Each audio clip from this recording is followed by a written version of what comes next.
What's up, everybody? Happy Wednesday. I hope you're having a great week, but per usual, it is about to get literally so much better because we have one of our favorite friends back on the podcast. And you just said this because I was on your podcast, but I think this is true about my podcast. You're one of our biggest recurring guests. I think we've only had you and Dr. Amen and maybe one other this many times. So Annie Downs, welcome back to the podcast. What an honor.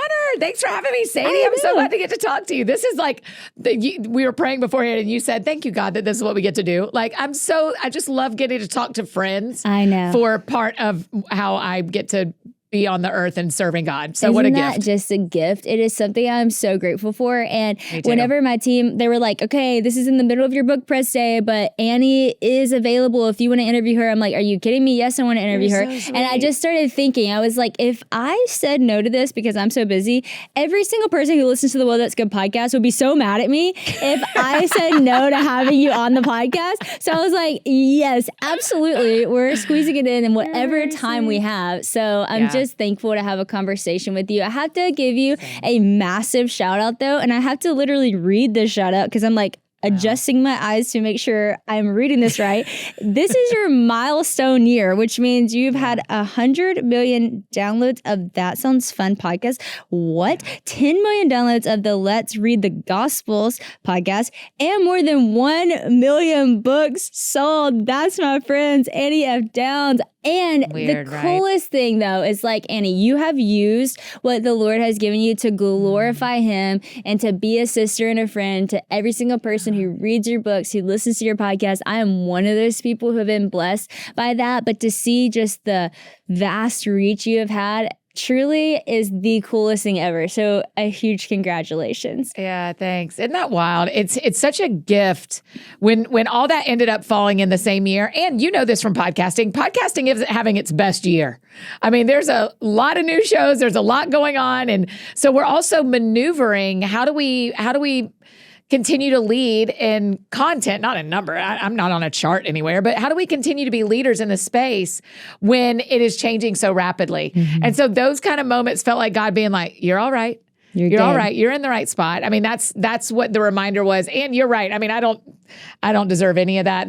It takes a whole team to get a book in any hands, but yes, it is a good reminder that each of those numbers is an actual human. Yeah. An actual human that God knows so deeply and knows when they cry and knows what they're hurting about and knows their greatest joys.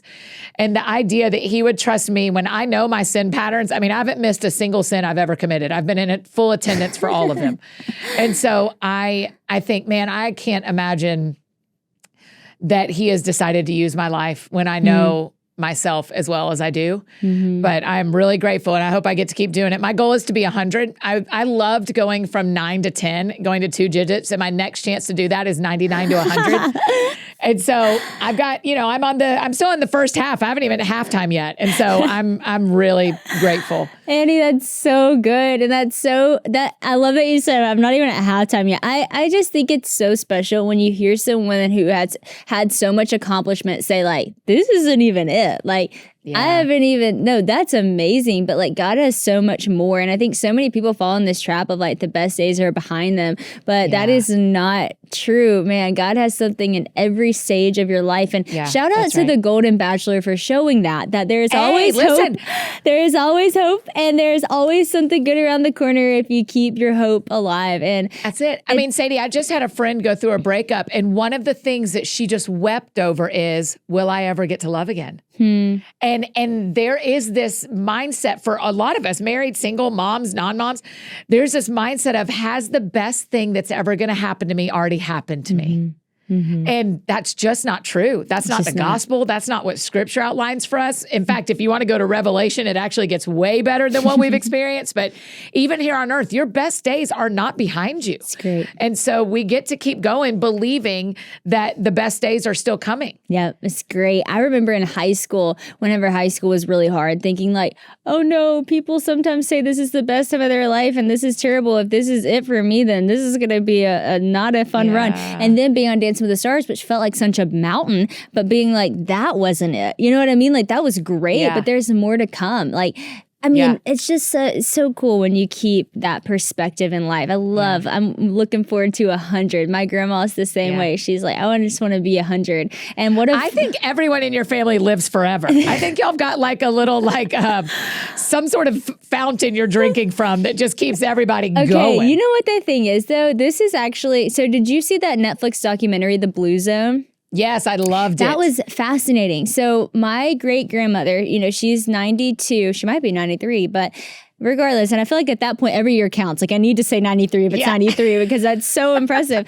But what's amazing is like she has this crew of best friends. Like it's a big crew too. Like her crew is like bigger than my best friend crew, which is quite impressive. But her community is so strong. And there's several 90-year-olds in her friend group. And I was like, they really should have done a Blue Zone of this friend group because, and she will say it, it's her community that's kept her going. It's her community that's kept her alive. This past year, I went over to her house on her birthday and Honey wrote her a little note and we were like, happy birthday, Mama. And while I was there, probably 3-4 people stopped by. And also while I was there, I said, hey, did you get my FaceTime message? Because now if they don't answer, you can send them a video. And it was my first time to do that. And I wasn't sure if she would have known how to do that. She goes, I did see something, but I don't know if I watched it. And she starts scrolling through her notifications. And I'm thinking, oh, you've got to be in last week by how long she was scrolling. I'm thinking you passed it. Sure enough, there she gets on it. And I go, Memo, how many texts do you have today? And it was just amazing because she had so many birthday texts, so many birthday calls. 4 people stopped by while I was there. And I said, Mama, it's really amazing to see how many people have stopped by and how many people have texted you. And she said, well, honey, you don't get to my age without this. And I just thought, man, that is so beautiful, contributing her long life and her age to the people who she's surrounded by in her community. So, girl, okay, is she Two Mama's mom? Two Mama's mom. Got it. Yep. So I'm cheering you on to 100, Annie, and I hope I'm there to celebrate this massive birthday party. 100% you're going to be there. I also hope that Sounds Fun is still a podcast live. We'll be trying. It would be epic. But yeah, I want to ask you because I know you, but I don't even know that I know the answer to this question. How did all of this start for you? Right. So I used to teach elementary school. That's what I actually studied at the University of Georgia. Go Dogs. I studied elementary school and I taught for 5 years. But that's actually a really special part of the story because what that means is for 180 days, 5 years in a row, I had to teach and entertain 30 4th and 5th graders. and it gave me my 10,000 hours of how do you actually teach people something that they don't forget. And so I say a lot to people, I think we all pretty much have one calling. It just and each person's is different. I agree, But my calling has just had multiple different expressions. I'm doing agree. the same thing now that I did when I taught school. It's just the content is different. I totally agree. That's great. It's so good because then you go wait, what are the things I've always really loved?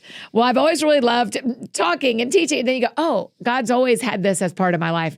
And so it really started with teaching school. And then while I was teaching school, I was leading, particularly the last 2 years, I was leading a high school small group of girls.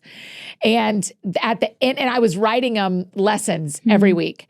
At the end of that semester, one of the girls asked me, will you print one more of these studies that we've done and staple it like a book so I can give it to a friend? And I was like a book. Wow. And that is seriously how this whole thing started. And so I just started pursuing what does it look like to write a book and to move into the space. And then the podcast came around because another author asked me to interview them. And I was like, I will, but I have Twitter and a blog. Are you going to release it somewhere? And his PR person said, have you ever thought about starting a podcast? And hand to heaven, Sadie, I said, that sounds fun. No way. That sounds fun. I was like, it's just well, that's good. You're like, oh, I say that anyway. Yes. I'll just stick with it. Yours has served you a little better because that sounds fun makes it hard to do spiritual attack episodes of the podcast, but we have to, right? We got to talk about grief and hard stuff. It's that sounds fun. Watch out for the devil. It doesn't go quite as easy as, whoa, that's good. But that's really where it started. And it matters to me because our friends who are listening to this, we are with them in a very intimate way. I listen to podcasts when I get ready in the morning, so I have no makeup on and barely any clothes on, right? So I'm listening to you in a way that you wouldn't actually get to see me. Yeah. Or I'm working out, or I'm in my car, or I'm walking through the grocery store with my AirPods in or on the subway in New York, and no one else knows what I'm talking to, but what I'm listening to. But these friends listening have let us into their ears and into their head. Yeah. And it's the most beautiful medium. I just think it is so fun to do. Y'all hear me talk a lot about both the challenges and the incredible joy that comes with motherhood. I definitely would not be the person I am today without all the things that I've learned from being a mom, and most moms out there would probably say the same. Well, there's one part of raising kids that never changes until they're potty trained, and that is diapers and baby supplies. That's why I'm excited to share with you about my friends at Every Life. They're not only the fastest growing diaper company in America, but they also make it their mission to celebrate love and protect every baby, whether planned or not. In addition to having an awesome mission, Every Life offers premium products. Their diapers are high performing, super soft, and made without dyes, lotions, latex, fragrances, parabens, or phthalates. They're clean, safe, and both of you and your baby will actually sleep better at night with Every Life's 12-hour leak protection. And they've just launched a new line of soaps and lotions for all the little ones. Every Life is so proud to offer a 2-in-1 baby wash and shampoo, as well as face and body baby lotion. They'll be a perfect fit for your little one's skin since they're made without any shady ingredients. Their scented versions are gently infused with lavender and chamomile, but they are available unscented if you prefer that as well. Plus, they're dermatologists and clinically tested to be safe on baby's sensitive skin. I actually have, both of my girls have sensitive skin, and so I totally get that if you're a mom out there with sensitive skin. And whenever I switched to Every Life, I was worried because I was like, I want to support the mission, but I don't know if my daughters are going to do well with it. And actually, they did the best they've done with any wipes with Every Life, which is saying a lot. They had no breakout, no reaction. It was perfect for their skin. And so I'm a huge fan, not only for the mission of Every Life, but also for the quality. Visit everylife.com. That's everylife.com, and use the code WOA to get 10% off your first order today. Everylife.com. Use the promo code WOA to save 10% off your first order. I agree. It is like very profound. I think that's been one of my favorite things of podcasting is it switched. So used to whenever people would come up to me, they were like, oh, are you on Duck Dynasty, or are you from Dancing with the Stars, or I follow you on Instagram, and it would be like a quick selfie and goodbye, which is fine and great. But now it's just been like so powerful because when people come up to me, it's like, I listened to your podcast, and in this episode, the Lord met me in this place, or that person said this and it changed everything. And this is the reason why I pursued that. And like, you're like, whoa, like it kind of makes you make sure to check your heart that you go into every conversation. That's why like we prayed before we did your podcast, and we turned around and did my podcast. I had to pray before because it's not even like a ritual of I have to pray before. It's like I just want to bless every one of these conversations before knowing the weight that they carry, that like people are praying prayers right now that God's even maybe going to answer through this podcast, you know, like God's speaking to them so intentionally through the things that they've been asking him for, you know, like that's what the coolest thing. They're like, I was praying about that, and then that was the subject, or you said this. And it's so cool because again, like I'm a podcast fan, so I get that through the podcast I'm listening to, so I understand what they're saying when they're telling me that, because I'm like, I'm the same exact way. I remember when I started talking to Lisa Harper, I'm like, sorry, can I just tell you all the different podcasts that you've said that have like blessed me and helped me and taught me, and it's just so cool to get to have that kind of relationship with people through these really intimate and intentional conversations. And that sounds fun. You've done a great job of navigating how fun the podcast is with the spiritual depth, but I think that's just because it's who you are. And I would just give that advice to people who are wanting to write a book or start a podcast. I think a lot of people want to write a book or start a podcast for the sake of writing a book or starting a podcast. But I think the ones that last so long, like yours has lasted so long, over 10 years. How long have you done your podcast? 10. This is the 10th year. That's exactly right. Years of all of these things. The reason why it's lasted and all the things is because it's true to who you are. It's overflow of who you are. It's what God's always had on your life to do. And so I think that like sometimes if you feel like you're striving to do something, it just might not be the right time to do it. You I think when it's the right time, it will come in that moment of, that sounds fun. Oh, wow, that sounds fun is a great podcast. For me, it was the same. I said a good piece of advice someone gave me. My mom said, whoa, that's good. And I went, whoa, that's a good idea for a podcast, Right. I feel like it's kind of like the light bulb moment and the Lord leading in that way. You've done so many things though. And like, I love how you said it, you simplified it to, yes, I've done all these things, but it's always who I've been. It's what I did when I taught elementary school. It's what I did when I did this Bible study with these girls. And now you've stepped into doing an Advent study, which we are going to talk all about. I have it right here. Stay tuned. For those, when this comes out, this might already be sold out, but you can do is it the digital or the audio Yeah, there's copy? digital version. So it's an audio podcast. There's every day of Advent, every weekday, we have an audio devotional, a video devotional, and there's a guidebook that goes with it. You can either get the PDF or a printed version. I love it, which again, you are good at all of those versions of things, reading it, listening to it, all the things. So it makes so much sense. For those who have never done an Advent study, what is an Advent study? What is Advent? Tell our listeners. So I think that's what you're going to love about where we're going to go with this, Sadie, so Advent is the season that leads up to Christmas. It is the season of anticipation. Usually it is 4 weeks. This year, because Thanksgiving is so late, and because of how the calendar worked out and where Christmas sits, I think it's usually the 4 Sundays before Christmas, and where Christmas sits, that means it's only 3 weeks this year. So it's December 1 until December 24. And December 1st is a Sunday, so that's when it starts. And really what happens every year, this is when you see people do Advent calendars. This is when you see people like counting down until Christmas. It is one way to count down until Christmas. The other thing people talk about a lot are the 12 days of Christmas. And technically that starts on Christmas Day. That starts on Christmas Tide, which is the next season. And it goes from Christmas Day until Epiphany, which is January 6th. But Advent is the longer season of waiting that leads up to Christmas.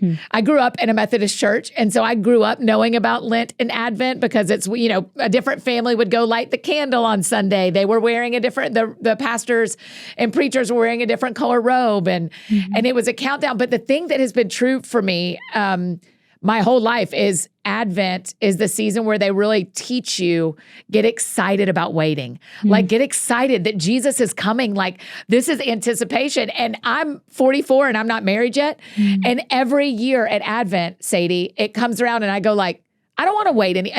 Did y'all miss the other 330 days that I'm waiting? Yeah. Because I'm waiting. And honestly, everyone is. Married people are waiting. Single people are waiting. But it has felt pretty profound to me to try to muster up the enjoyment of Advent and the enjoyment of anticipation and waiting in the midst of a life where I feel like I've been waiting for a long time. Dang, friend, that is like so true. And honestly, I'm like so thankful that you're saying that because it's so real. People are like, let's get excited about waiting. And in the holiday season, it's like, woo, fun, all the things. But it's like, hey, actually, like this is really hard. And like there's a lot of people walking through stuff, like you mentioned in your singleness, where you're truly desiring something that isn't here yet. And that there's nothing fun about that. Like, no, think about the people who said last year at Christmas, by next year, I bet we'll have a baby. By next year, I bet I will have met someone. By next year, I bet we can afford that new car.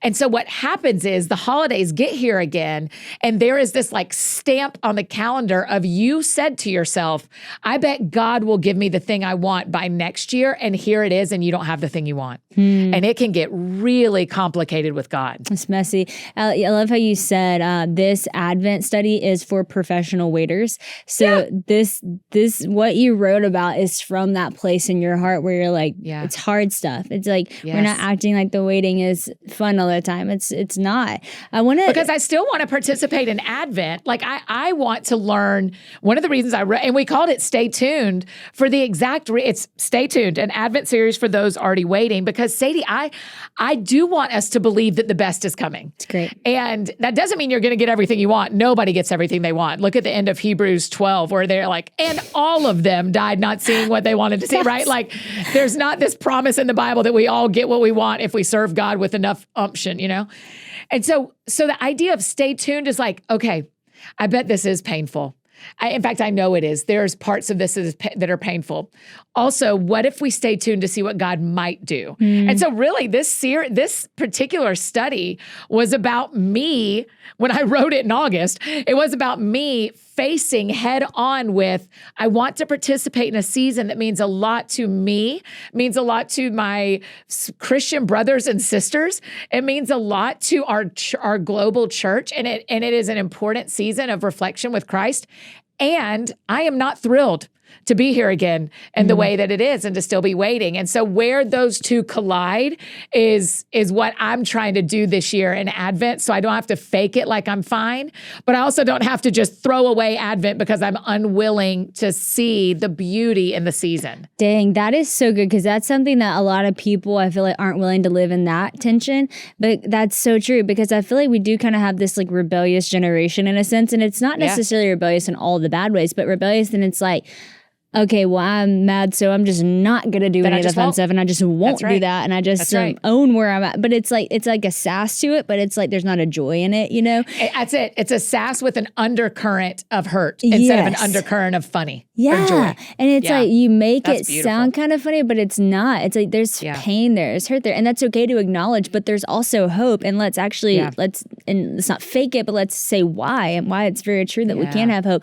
Man, Hebrews 12, I laugh when you said that, because I remember reading that for the first time, and I'm such like I'm a little bit dramatic in the way that I talk and in the way that I read. And so I remember reading it and being like, what? All of these people who like are the Hall of Faith people who did all the things that these stories are about died without receiving the promise.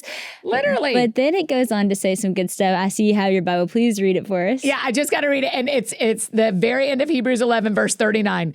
These were all commended for their faith. So for what they believed but did not see. So God commended them, that he rewards them. He esteems them for their faith, yet none of them received what had been promised. None of them received, and then it says, God had planned something better for us. That's it. So that only together with us would they be made perfect. That's it. You're celebrating. So also we want to say to people, if you are waiting for God to do something, keep believing he's going to do it. Yep. Like I want, if in the world where I don't get married on earth, I want to get to heaven and knock on the door and be like, it wasn't because I didn't ask. Listen, this is on you. I believe, I want us to believe, because we actually get commended for our faith. Faith without works is dead, right? But also the way you please God is your faith. Yeah. Right? That is how you please him. And so you're commended for your faith, even if you don't get what was promised, which is a complicated thing to hear. It's a complicated thing to hear, because so many people are like hanging on to all your promises are yes and amen, which is true. However, they're thinking that their promises, sometimes people hold God to promises that he didn't promise. And it's like more your expectation of what you thought God was going to give because of what you thought that version of promise looked like.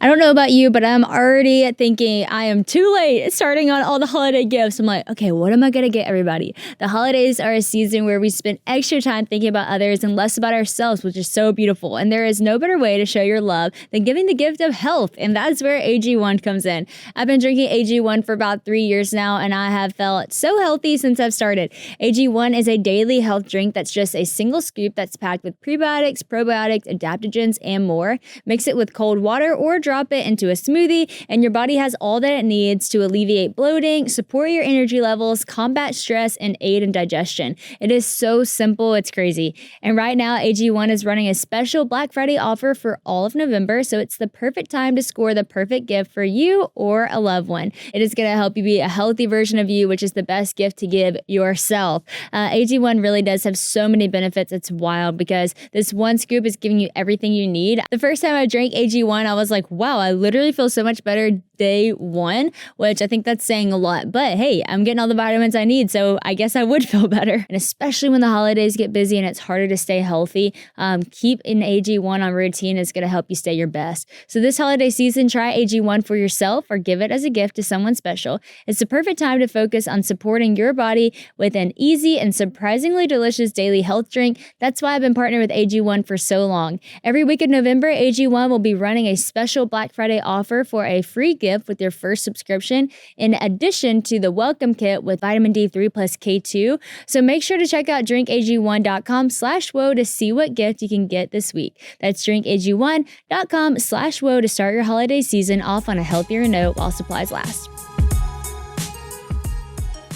We lead that group here at called Single Purpose League, and we have about 2,000 people in our Single Purpose League, and it's all single Christians, mostly women. And I'm telling you, one of the things we hear over and over is, I thought God promised me that. And it is complicated because you're in a moment, you're in a relationship, you're in an experience, and you go, I heard God, and I want to believe that I heard God. I mean, the thing is, just happened to me like that, Sadie, where I said to my best friends, my gut is telling me something. I am going to honor her. I'm going to honor my gut and step forward. I'm not sure this is God, but it sounds like God. And so will y'all walk with me as I walk toward this? There's a chance I'm not right. But the problem is when we think we've got a promise from God and then that thing doesn't come through, or that guy marries someone else and has kids with someone else, or the job goes to someone else, we go, it becomes a God problem. Instead of a us problem. And that requires a lot of work. And it's why you need community like your grandmother, your great-grandmother, right? You've got to have people you can go, hey, I thought I heard God, and now I am really disappointed, and like a level beyond a breakup. I'm like a devastated level because this is a spiritual problem now, not just a relational problem. Man, okay, let's hang on this for a minute because I wrote this down. It's one of your pinned posts. It was a picture of you holding something that said pastoring singles. And then I read your caption. Talk to me about, I mean, obviously you've shared your own story, but like, why is it so important that singles are pastored? And like, obviously I know why. Yes. But like speak into that a little bit more. Yeah. So one of the stats from Barna is that 28% of the church is unmarried. So that means when you're sitting on a Sunday morning, 1 out of 3 people around you. So there's a couple and a single person, and a couple and a single person, and a couple and a single person. And that was not the case 20 years ago.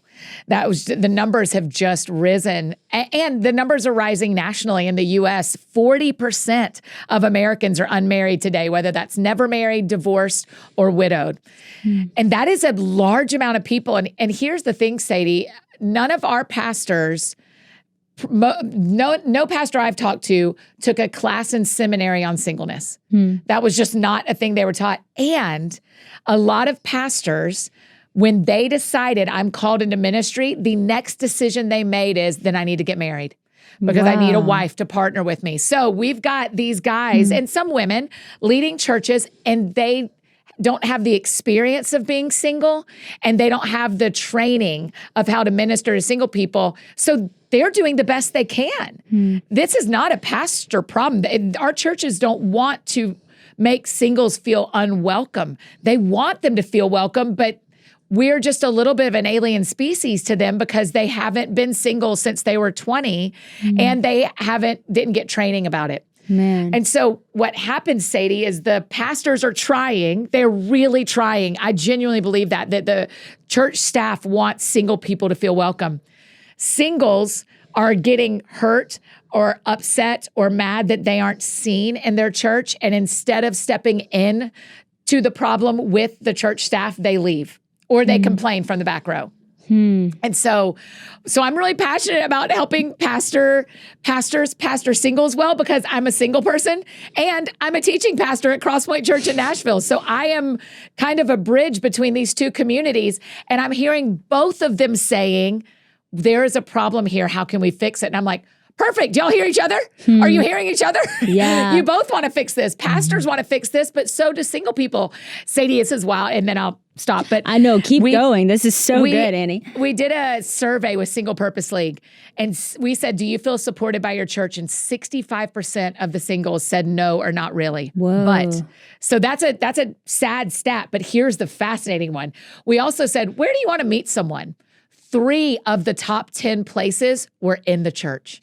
So we're like, that is so interesting. You don't necessarily feel supported by your church, but you want to be there. You want to be and there. You want to meet a partner there. Right. And so the desire is there. Cool. Yeah. They just don't feel supported yet. So we made that resource, the Pastoring Singles resource, that is just free for pastors, because I sat with some married pastors, some single pastors, and I sent it to a bunch of single friends. It's beautiful. And we went, help make this better. And it's like, maybe 5 pages. And it's like, here's how to make sure your sermons are including single people. Here's how to help plan events. Here's some questions you should ask. Because there's also a deep thing, Sadie, of like, we need our pastors and us as people who go to church, you and I, we really need to assess our theology of singleness. Do we actually think single people are equal to married people?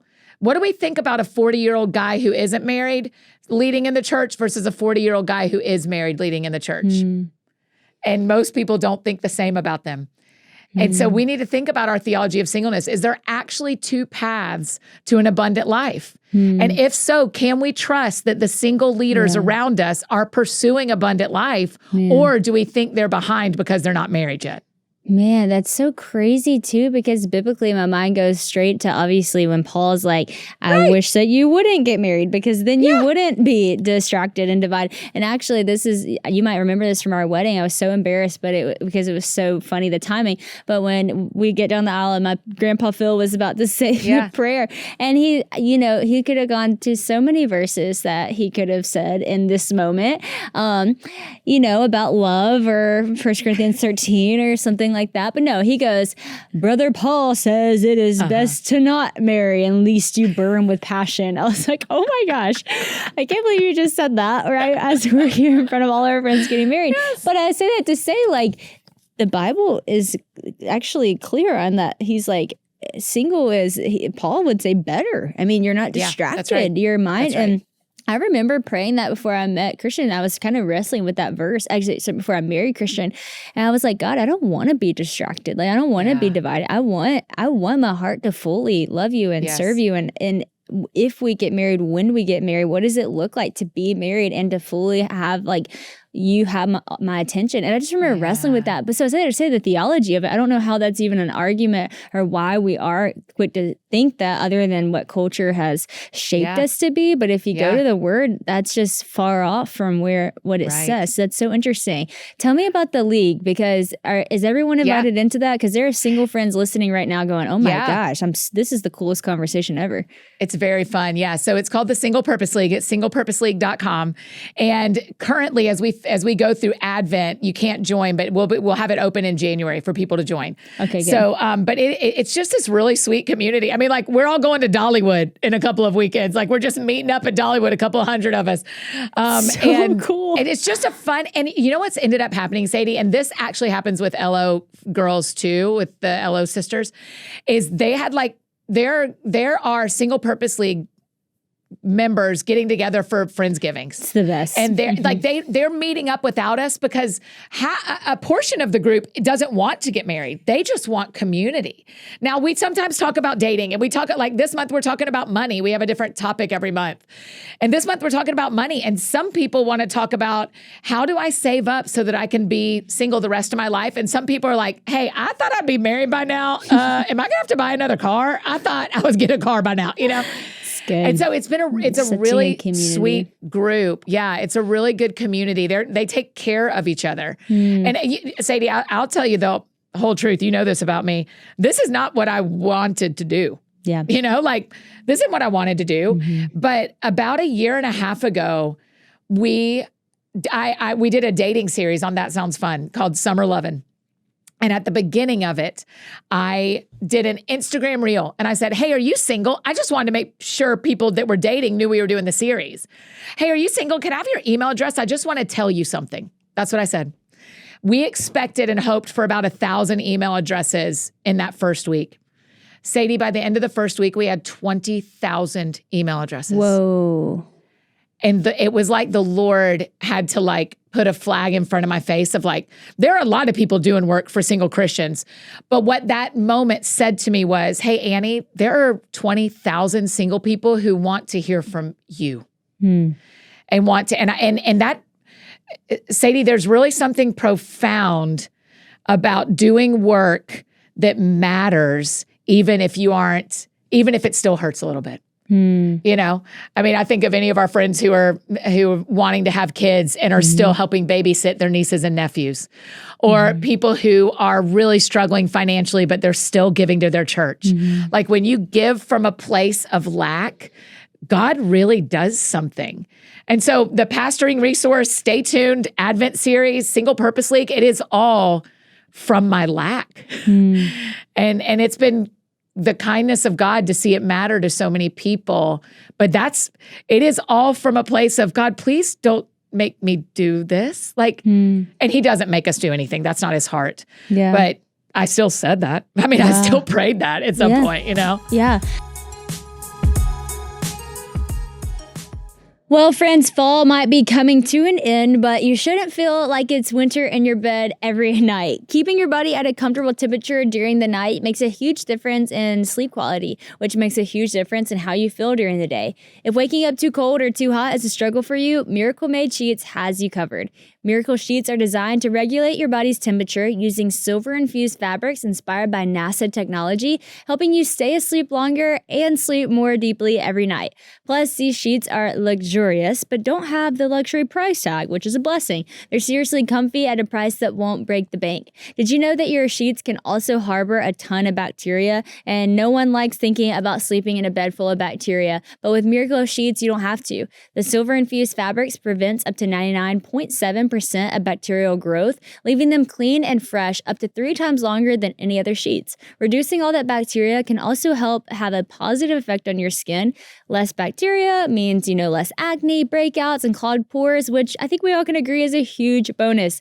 The first night we slept in our Miracle Sheets, we were like, okay, these are so legit. They're so comfy, so soft. We ended up going on their website and buying more for our house, for the guest bed and all the things. They really are amazing. So go to trymiracle.com/woe to try Miracle Made Sheets today. And whether you're buying them for yourself or as a gift for a loved one, you can order today and save over 40% off. And if you use our promo code WOE at checkout, you'll also get 3 free towels and save an extra 20%. Miracle is so confident in their product, it's backed with a 30-day money-back guarantee. So if you aren't 100% satisfied, you'll get a full refund. Upgrade your sleep with Miracle Made. Go to trymiracle.com/woe and use the code WOE to claim your free 3-piece towel set and save over 40% off. Again, that's trymiracle.com/woe to treat yourself. Your study is on Psalms 1, 2 through 3, right? And that's 1 through 3. That's my favorite verse. I used to write 1, 2, 3 on everything because of that verse. Christian and I, that's like our marriage verse. That verse has just come up so much. And so I love that that's what this is all based in. But speaking of how it talks about like this tree will prosper, like this tree is supposed to be like green all the time and leaves on it and fruit. And you just said like, this is coming from my lack. Like you wrestle with that so well in the study, and I don't want to give it all away, but I would like for you to speak into that a little bit, because again, back to the promises, it's like, how can that be true if I feel like I lack? How can that be true if I don't feel prosperous? And you speak so well to that, even about the different trees you thought you would be versus the one that was handed to you. Can you share a little bit of that? Yeah, isn't that funny to pick Psalm 1 to do an Advent study? I'm like, sorry, everybody, we're going to spend 3 weeks not in the birth of Jesus necessarily, but I love it, though. We do have in the guidebook, in the Stay Tuned guidebook, there is a Jesus verse every day, because I still want us to be anticipating the birth of Christ. But yeah, verse 3 of this, I'll just read Psalm 1, 1 through 3 to people real quick so it can be fresh on their minds, if that's okay. Yeah, please do. Blessed is the man who does not walk in the counsel of the wicked, or stand in the way of sinners, or sit in the seat of mockers. And we go through what each of those are in the study and why it matters. And sitting in the seat of mockers, dude, that messed with me for days. But his delight is in the law of the Lord, and on his law he meditates day and night. He is like a tree planted by streams of water, which yields its fruit in season, and whose leaf does not wither. Whatever he does prospers. And that is like complicated, right? The truth of the gospel can be really complicated because whatever he does prospers is not anybody's lived experience. That's so true. And so you go like, well, that isn't even true of the high school football team I watched on Friday night that we wanted to win. They lost. Yeah. And so what they did didn't prosper in the way we understand. That's right. But this is why stay tuned matters so much as a phrase. I mean, I gave a keychain with stay tuned to everyone on our staff. I mean, I am like vibing on this phrase because it has impacted me so much. If it is true that whatever we do prospers, and we're all trees planted. And so you're right. I thought I'd be a wife and a mom kind of tree. I thought that was what was going to happen. And that has not been what's happened yet. And so I go, okay, so what kind of tree am I? Like, that's why that's why there's pears everywhere, is because you think you're going to be one kind of fruit and you end up being a totally different kind of fruit and having totally different fruit yield in the right season. But we really get to wrestle in Advent with whatever he does prospers. How can that be true when I'm still waiting on God? And the spoiler is it can be true because you don't know how the story ends. Yeah. This story isn't over yet. Your story's not over yet. My story's not over yet. I mean, we cannot make any judgment decisions about whether the Bible is true or not while we are still breathing. Because the story is not over. We got to stay tuned and see what God's going to do. Because if it is true that whatever we do prospers and our leaves do not wither, well, I gotta stick around and see how that's going to end up being true. That's so good. I'm like, yes, this is so good. I'm personally sitting here like having my own meditation and Bible study with the Lord. I feel like I'm listening to this podcast, not really a part of this podcast in the best way, because I'm like, that is so good. And I feel like one thing I've heard you say so much in this episode is like, I wrestle with God. I have to wrestle with that. You have to wrestle with that. People got to learn how to wrestle with God. You got to learn how to wrestle with God. You have to learn how to not just read a verse and go, okay, I'm going to try to believe that, but I don't feel it. And actually go like, okay, I don't know how to believe that right now. So God, help me understand how that's true. And a lot of times it does take you to zoom way out and go, well, it's because this story isn't over. We're living in it. That Jesus died, rose again, went back to heaven. One day is coming back. We're not there yet. And when he does, like, there's so much greater to come. There's eternity to come. So like you're living in the midst of it. So yeah, there's a wrestle. Yeah, there's like a lot to come that you really do stay tuned for. I can see why this word is meaning everything. Stay tuned is going to be like in my mind now. We got to, right? We've got to. So but you do not have to let go of the celebrations or the grieving.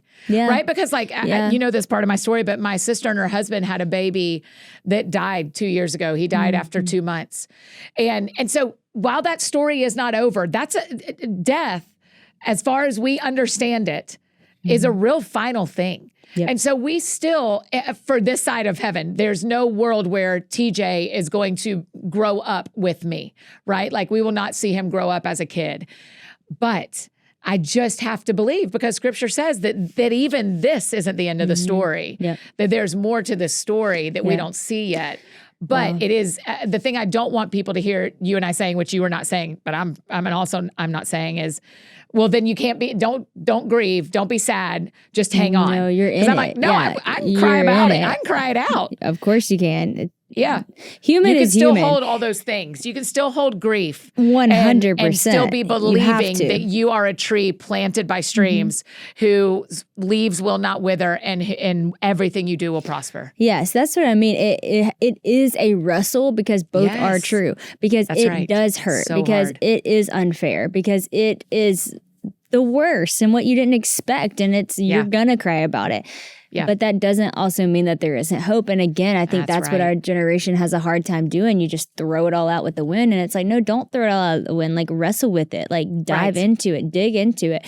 And God is like, he's the God of all comfort. And, you know, you talk about, there's that verse, like weep with those who weep, rejoice with those who rejoice. And sometimes at the same time, you can be both of those people. You know, like you can be the one weeping and somehow the one rejoicing. And that's a part of life. I'm so glad that you shared that and you touched touched on that. Yeah, welcome to being human is so true. I would like to go through Hebrews 11. I'm going to go do this. I'm making a mental note and a out loud note to myself, because so many of those people, like, they had so many highs and lows, and they were human. And I mean, David, of course, you can read his highs and lows, and like they were wrestling it out with the Lord too. And yet, like, all of those things ended without all the promises that they thought. Yes. But yet, what does that look like for them for eternity? And what does that look like for me?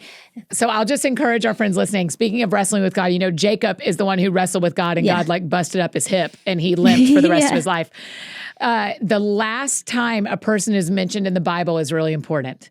And Jacob, the last time he is mentioned is Hebrews 11. So everyone needs to go read that. We'll just send them on a little scavenger hunt. The last thing we know about Jacob, and the little sentence about him tells you 1,000 things about his life and how God redeemed a bunch of stories. So Hebrews 11, y'all go look it up. Go find Jacob. It's the last thing we know about Jacob, and it'll just bring tears to your eyes. It's beautiful. Wow. I'm so excited. And like, I've read Hebrews 11, but I don't remember what it says. I wasn't paying attention to that. So I'm like, oh my gosh, as soon as we get out of this, I'm going to go read that. And everyone else, if you need to pause this episode to go read it right now. If you don't if you don't want a spoiler, then wait till the end, and then we'll all go find it together.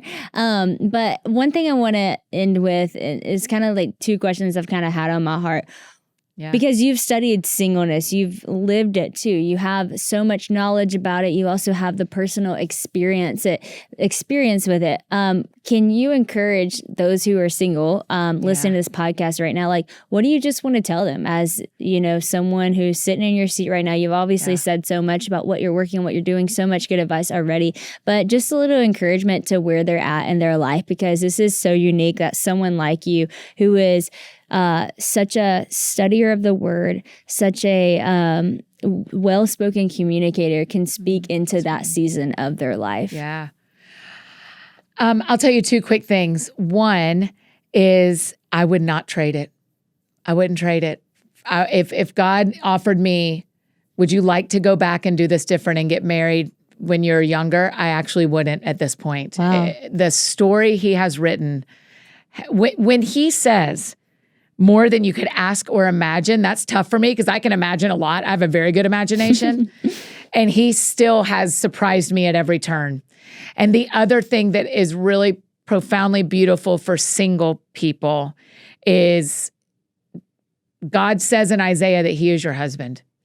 And if you want to start saying, God, you said you're my husband, help me. We have these testimonies from girls in Single Purpose League. We talked about this one time.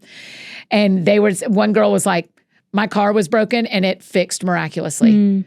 And another girl was like, my dishwasher wasn't working and I prayed and it fixed. There's like miracle stories when you go to scripture and you say, God, you said you are a provider. Provide, God, you said. He loves being reminded. And so, he says remember all the time in the Bible. He loves being reminded too. And so I will say to God, I feel unsafe because I'm in my house by myself maybe. And I'll go, hey, husbands protect. So would you protect me? Wow. And so I would just encourage people to start living that verse true. It's beautiful. And the last thing I'd say is you said this really beautifully when you're talking about what Paul said about being single. And a couple of years ago, I won't use your time to tell you the whole story, but a couple of years ago, I had a really profound encounter with God at an IF gathering. And I felt like the Lord kind of invited me to live under this question of, if the gospel goes further, if I stay single, am I willing to do that? And as you can imagine, that kind of sentence spun me out. I came back and talked to my mentor. We were in Dallas or wherever. I came back, talked to my mentor, talked to my pastor, talked to my counselor. I was like, is this God saying I have to be single forever? Is this God saying I have to be single forever?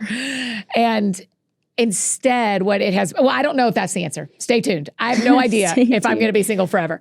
But what I do know is that sentence, if the gospel goes further, if I stay single, am I willing to? Shapes every dating relationship I walk toward. Wow. Because I just go like, hey, and so for today, this exact day that we're recording, and most likely the day people are listening, unless I have a crazy week, the gospel goes further through my life if I'm not married. And so thanks be to God that somehow today, this conversation you and I had, the conversation we had for That Sounds Fun, the other things I put my hands to today, impact the kingdom more today because I'm single. And for you, Sadie, they impact the kingdom more today because you're married. Mm-hmm. And so in every dating relationship, when it starts to fall apart, which spoiler alert, they all have so far, I go like, it still makes me cry. It's still very hard. It's all the things. And also the sentence goes, well, if that's not the guy that the gospel goes further with, I don't want him. Man. I only want the guy that is going to do more. And I want a lot of other things in a husband, but in a partner, I want someone that the Lord goes, hey, you remember me asking you if the gospel would go further if you stayed single? Not anymore. Mm-hmm. Now it goes further with him than without him. Mm-hmm. And so until that comes along, this is exactly who I want to be. Ooh, that's good. That is so good. What I hear you saying that's so powerful too is like, it is like you're single and you desire marriage. Yes. Absolutely. But you're not desperate for it. Like you could get married to someone if anybody you wanted could get married to. If they wanted you to. can bad get enough. married. Yeah. But it's like, that's not the point. It's not just that you want to get married for the sake of getting married. You have a vision for it. You have a hope for it. But at the end of the day, like what is going to spread the gospel more?